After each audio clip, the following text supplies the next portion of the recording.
Bom dia, meus amados. Hoje é quarta-feira, dia 20 de março de 2024. Vamos trabalhar aqui hoje um tema com o título A Quebra de Padrões. Neste tema também vamos abordar as doenças hereditárias, a genética das pessoas, as famílias, por que certas famílias têm membros que repetem o mesmo padrão continuamente. Também ali inclui-se as crenças, a predisposição de certas doenças, certos problemas, certos conflitos, e como romper o elo desta corrente, ou seja, a quebra de padrão. Então, as famílias, como laboratórios de almas, elas são formadas ainda antes da encarnação. É lá no plano astral que as almas se encontram e, de acordo com o que cada uma alma precisa trabalhar, ainda aqui neste mundo corpóreo, existem certas situações que são comuns para um grupo determinado de almas. E para facilitar o avanço, o progresso, a evolução de cada alma, elas traçam um plano, além do individual de cada uma, um plano coletivo, ou seja, um entrelaçamento de interesses, aonde, numa família constituída depois da encarnação, fica tudo mais fácil, porque, como se diz, fica tudo em casa. Nós já falamos aqui outras vezes que as famílias são realmente construídas antes da encarnação, já definido quem vai ser o pai, quem vai ser a mãe, quem vai ser os filhos, as filhas, quem nasce primeiro e por aí vai. Os grupos familiares que depois vão servir como verdadeiros laboratórios de alma. Nós vemos hoje quantas pessoas relatam, essa é uma doença hereditária da família. E a ciência mostra que sim, que certas doenças têm um certo grau e uma certa frequência dentro de determinadas famílias. Quando há uma pessoa no grupo, há a predisposição de outras pessoas do mesmo grupo também desenvolver com mais facilidade essa mesma doença, por exemplo. Aqui falamos agora de doença, depois podemos falar sobre outros tipos de problemas relacionados dentro de um grupo familiar. E nós acreditamos que isso possa ser verdade porque se há uma estatística, então a estatística mostra que há uma coincidência de fatos repetidos dentro de um grupo. Mas se nós olharmos pelo lado espiritual, pelas leis de causa e efeito, pelas leis de ação e reação, nas encarnações sucessivas, se nós entendemos de fato o que a alma está fazendo neste planeta, no mundo de provas e expiações, as lições que precisa aprender, os erros e os acertos, nós vamos ver que certas situações que algumas pessoas vivenciaram no passado, elas se repetem agora dentro daquele grupo, para que haja uma possibilidade maior de cura, de avanço, em termos de consciência, em termos de evolução da alma. Então, se a mesma energia, os mesmos atos, ações de uma pessoa lá nas vidas passadas predispõe aquela alma a ter uma certa doença, por exemplo,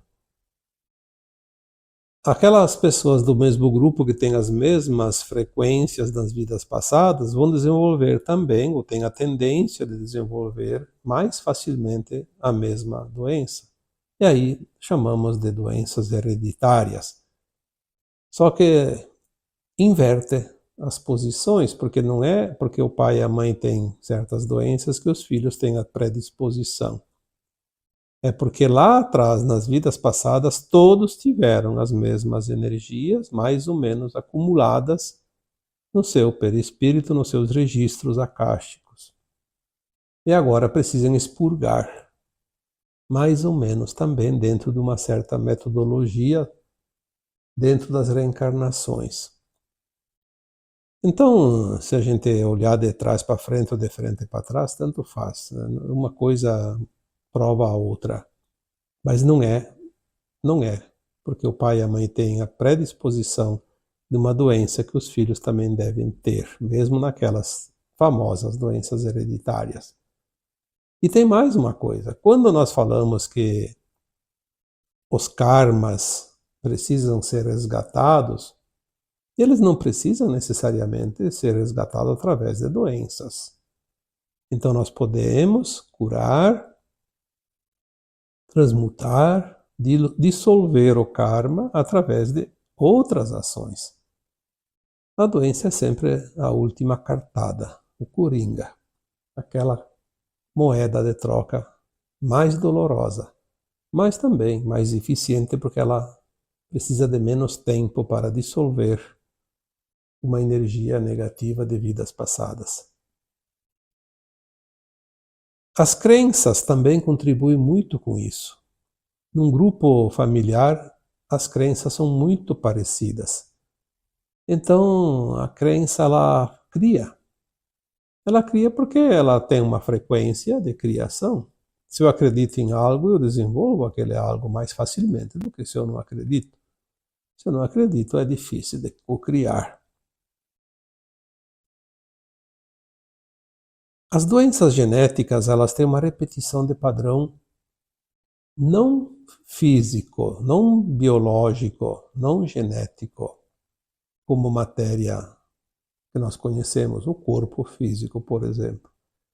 Ela tem uma repetição de padrão nas ações, nas atitudes, na maneira de pensar, na maneira de agir, no emocional, em todas as maneiras que cada um vive durante a sua vida corpórea. E é por isso, então, que o grupo familiar se reúne e tem a predisposição. Mas há uma coisa muito interessante, porque, por mais incrível que possa parecer, quando há um grupo familiar com predisposição de certas doenças para quitar os seus karmas, é muito mais fácil do que se possa imaginar. Eu diria que é mais fácil até do que se fosse um karma individual, porque o karma individual depende única e exclusivamente da pessoa que tem o karma. Tem que dissolver o karma, tem que resgatar o karma, tem que pagar a dívida. No grupo familiar, quando é um padrão, um paradigma, é mais fácil porque vamos supor que tem uma família de 10 pessoas, pai, mãe e 8 filhos, ou mesmo alguns netos, algumas noras ou genros, enfim, família. Mas de preferência que tenha o mesmo sangue. Então, deixaríamos aqui pai, mãe, filhos e netos. Quando uma alma encarnada, uma pessoa daquele grupo familiar quebra o padrão, todo o grupo se cura.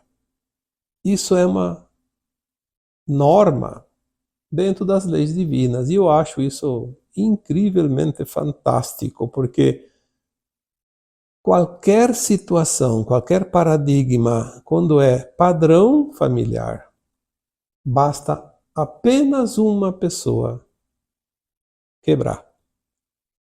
Porque aquela que quebra, ela é automaticamente curada e as outras também se curam. Porque se não fosse assim, Aí ficaria complicado, porque nós dependeríamos, nesses casos, que todos fizessem a cura. E se um não faz, como é padrão, então todos os outros não têm salvação. Seria realmente trágico se fosse assim. Então, quando se quebra um padrão, se rompe o elo da corrente.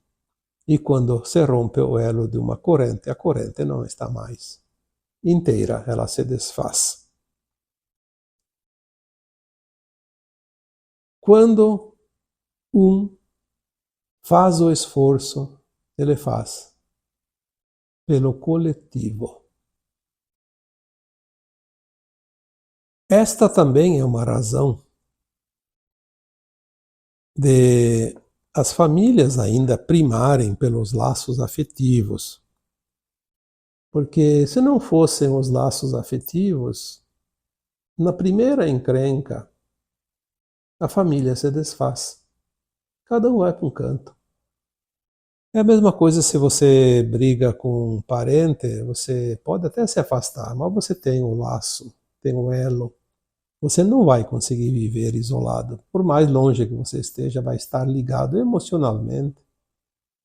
Sempre vai lembrar que vai ter um pai, uma mãe, um irmão, um filho, um neto, um avô, uma avó, enfim. Porque se não fosse assim, as famílias não viveriam juntos tanto tempo. Claro que há certas famílias que há um rompimento e as pessoas se afastam definitivamente. Mas mesmo se afastando, sempre vai lembrar, vai sonhar, vai ter uma ligação. Essa ligação não consegue se romper.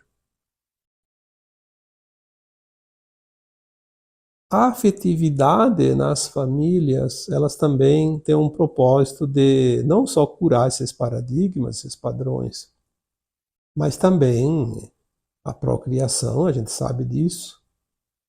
Se não fosse assim, as crianças que nascem, elas têm que ter um cuidado, e se não tem ninguém para cuidar, elas são abandonadas. Seria uma tragédia. Então, o laço afetivo faz com que um homem ou mulher que geram uma criatura, uma nova alma que encarna, eles têm uma certa responsabilidade. Por mais difícil que a vida seja, eles têm esse compromisso, porque um ser humano precisa de cuidados até uma certa idade. Sabemos já por informações das nossas equipes espirituais, das consciências mais elevadas, que a alma encarnada ela é realmente responsável por si quando ela atinge o final da segunda infância, aos 14 anos. Até lá ela precisa de cuidado, sim. Quanto mais convivência com pai e mãe, melhor ela cumpre as suas etapas, completa os seus arquétipos. O primeiro setênio, o segundo setênio.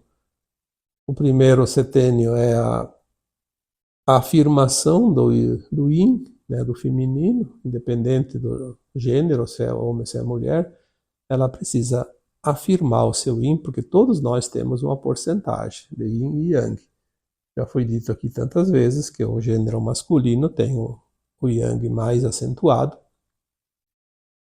uma proporção maior, e o feminino tem o yin, uma proporção maior do que o yang.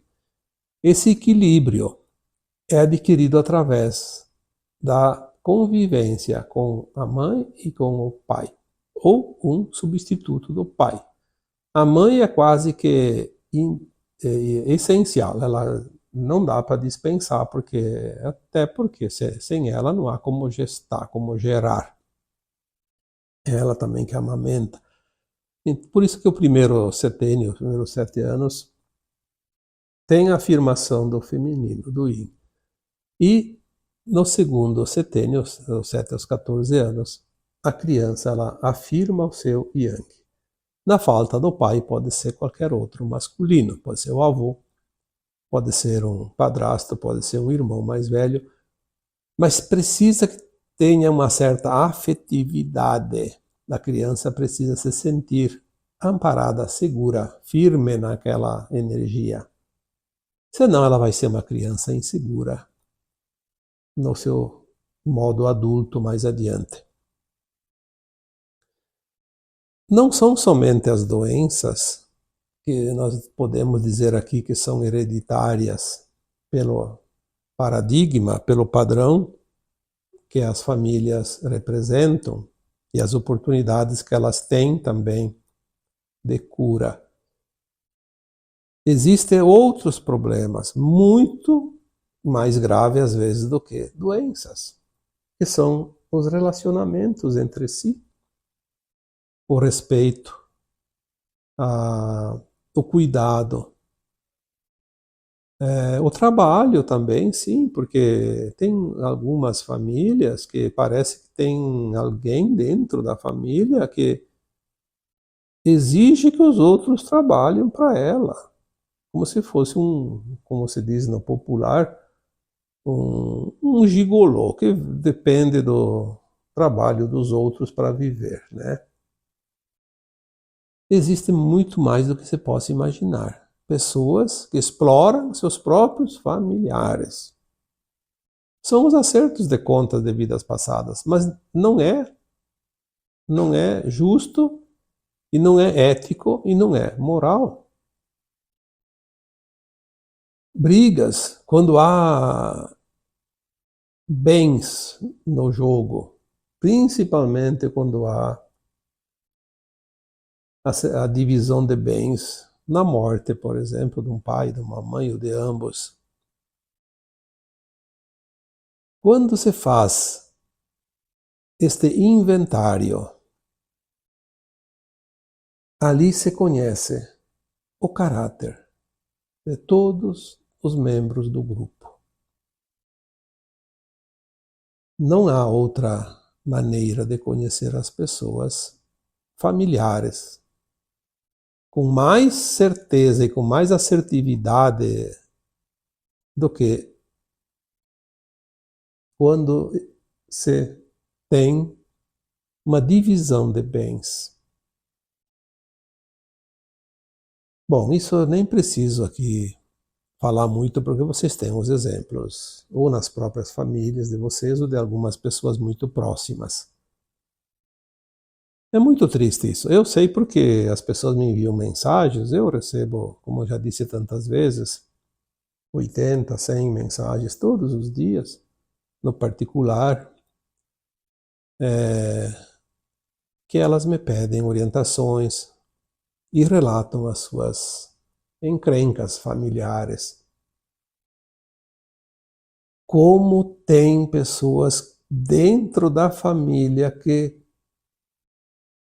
parecem os piores inimigos que se pode ter na face da Terra. Eu fico até às vezes impressionado com o tamanho da situação de muitos casos. Certo que sempre tem, a gente sabe disso, mas existem alguns que chegam a extrapolar o limite da aceitação. Verdadeiros algozes carrascos humanos dentro das próprias famílias. É claro que se nós vamos fazer uma avaliação, uma verificação, uma análise, um estudo muito profundo, vamos ao passado de ambas as partes e ver lá no passado que a vítima de hoje foi o algoz de ontem, como sempre dizemos. Mas se aquela pessoa que hoje faz o mal para os seus familiares entendesse que isso também não é futuro, porque lá adiante vai se reverter situações e ela vai pagar muito caro por isso também. É preciso compreender por que certas situações se repetem dentro de um grupo, um certo padrão, para que alguém consiga quebrar o padrão. Quando é duas pessoas que não se entendem e uma quer que o outro mude, é sempre assim. Outro tem que mudar. E o outro pensa a mesma coisa, o outro tem que mudar. E como nenhum muda, a coisa continua e continua para muito tempo. Se as pessoas soubessem que o outro não precisa mudar uma vírgula, basta que eu mude. E o outro muda por quê? Porque ele não acha mais ressonância naquela frequência. Se eu mudo, eu quebro a frequência. É como eu sempre digo, a senha para acessar o Wi-Fi. Se muda o aparelho, tem que fazer uma nova senha. Se o administrador lá do aparelho muda também, reconfigura ele, tem que mudar, tem que achar nova senha, senão não acessa mais.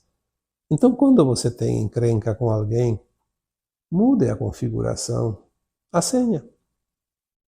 Mude você, o outro não vai mais te acessar naquela frequência, ele vai mudar. Aí você vai dizer, o outro mudou. Sim, o outro mudou.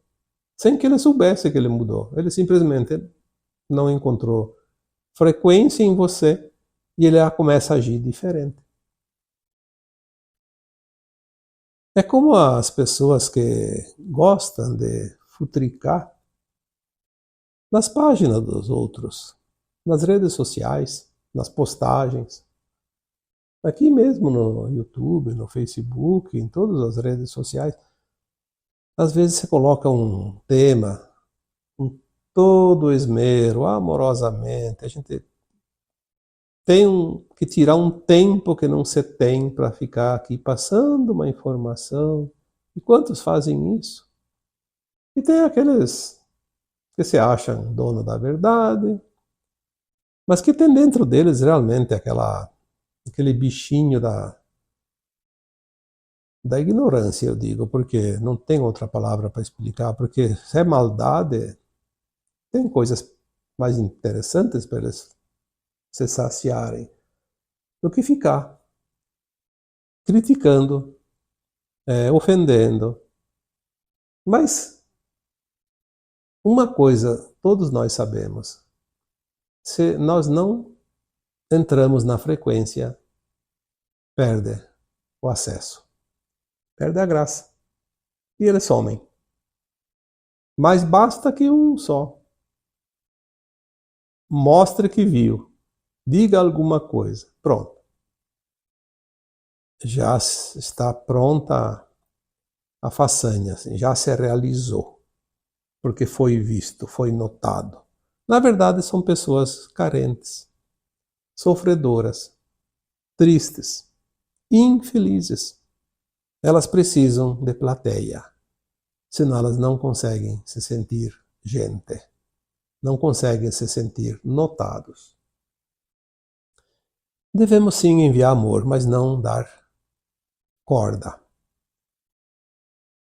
Há muito tempo eu trabalho nas redes sociais, desde 2009, 2010, e eu aprendi desde lá que nós não devemos discutir com ninguém, confrontar ninguém, porque aquele que quer o confronto, se ele não acha quem confronta, ele vai procurar outra turma, porque ali ele não se sente feliz. Quando nós quebramos esta frequência, nós quebramos um padrão também. Um padrão de energia. Não há mais como ligar. Num grupo familiar, quando um quebra o padrão, ele desarma toda aquela emboscada pronta para pegar todo mundo na rede. Então as intrigas familiares também são padrões.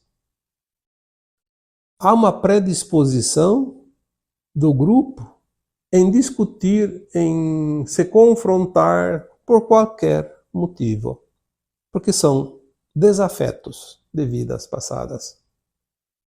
E eles têm agora a oportunidade de se curar. Quando compreendemos isso, nós vamos compreender o outro. Se o outro está me incomodando, será que ele é o culpado? Será que ele tem que mudar? Se eu pudesse ver as vidas passadas, será que eu fiz alguma coisa? Com certeza. Lá, numa vida passada, eu fui a peça torta do jogo, que não encaixava. Hoje sofre as consequências. Lei de causa e efeito, ação e reação. Se nós olharmos para nós mesmos, por isso que o tema não precisa ser tão longo hoje, porque cada um pode avaliar a si mesmo, avaliar a sua própria família, o seu grupo, o paradigma de cada um. Mas lembre-se que aquele que hoje sofre é aquele que fez sofrer numa vida passada. Aquele que hoje é prejudicado numa disputa de herança, por exemplo, sempre tem um que passa a perna no outro, que quer a parte maior, e o outro, às vezes, para não arrumar muita encrenca, aceita. Ele está apenas restituindo aquilo que numa outra vida ele ficou a mais, tomou para si. Então, às vezes as pessoas me dizem assim, peça para a tua equipe espiritual que dê uma luz aqui, porque tem alguém da família que quer passar a perna em mim ou nos outros. Eu sempre digo assim, olha, lute pelos teus direitos através da justiça dos homens, mesmo que ela seja nem sempre justa, porque através de uma injustiça dentro da justiça dos homens se faz a justiça divina. Quando nós perdemos algo que é de direito aqui, é porque nós estamos simplesmente devolvendo algo que nós pegamos sem ter o direito numa vida passada. Ninguém fica com aquilo que não lhe pertence e ninguém perde o que é seu de direito. Na contabilidade da espiritualidade maior, a conta sempre fecha. O balanço final é sempre aprovado, sem perdas e sem ganhos, apenas o que é justo. Seja numa doença, seja numa disputa financeira, numa briga por hierarquias, num cargo dentro de uma empresa, numa disputa política, enfim, numa disputa de um esporte qualquer, uma competição qualquer. Às vezes até uma opinião que vai definir algo que tem importância bastante grande para determinada pessoa. Tudo tem uma perninha, como se diz, numa vida passada. Nada é acaso. E os padrões são oportunidades de se resolver os problemas do grupo. Espero que vocês tenham entendido alguma coisa hoje. E se tiver alguma situação dentro da tua família, procure compreender. Porque quando compreendemos, nós aceitamos. E quando compreendemos e aceitamos, nós soltamos. E quando nós soltamos, nós nos curamos. Estamos realmente dissolvendo uma dívida, um karma, uma situação mal resolvida numa vida passada. O presente momento é o nosso maior presente. Podemos resolver o passado e mudar o futuro, sempre. Então, agora eu vos deixo com o meu abraço de luz em cada um de vocês. Namastê.